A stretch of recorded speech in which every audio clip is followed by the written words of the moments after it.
This is my final project, vegan marshmallows at home with Modernist thickeners.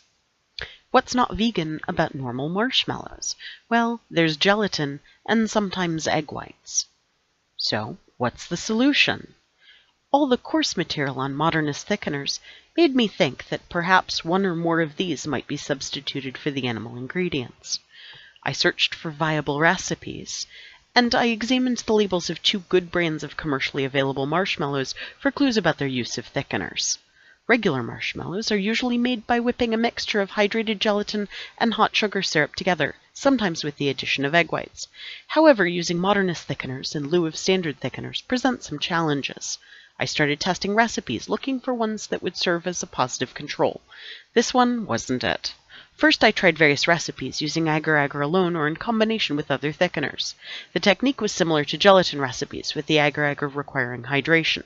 These recipes remained liquid rather than whipping to stiff peaks and failed to set up at all. Kappa carrageenan was next on the experiment list. The technique for the recipes with carrageenan was different. It required cooking the thickener with the sugar and corn syrup mixture to precise temperatures. Note the gelatinous thickener sugar syrup coating on the mixer. It was quite a mess. It was difficult to get the syrup mixture into the bowl before it gelled. The addition of locust bean gum didn't help the final texture much. It was time to try a different approach. Methyl cellulose, in concert with xanthan gum, made it possible to whip a fluff base with a consistency akin to stiff egg whites.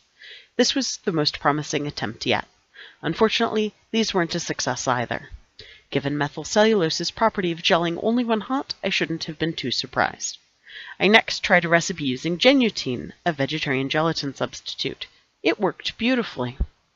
The Heaton recipe created a viscous foam that set to an elastic solid. I was able to cut it into cubes. It was the first batch where density and elasticity measurements could be obtained. I was also able to compare it to Dandy's and Sweet and Sarah in the most important characteristic of all: its ability to roast and make a gooey s'more. It did make a very delicious s'more. After having success using the proprietary gelatin replacer from Le Sanctuaire, my next goal was to replicate that with a known proportion of Modernist thickeners. I struggled to figure out the ingredients and proportions.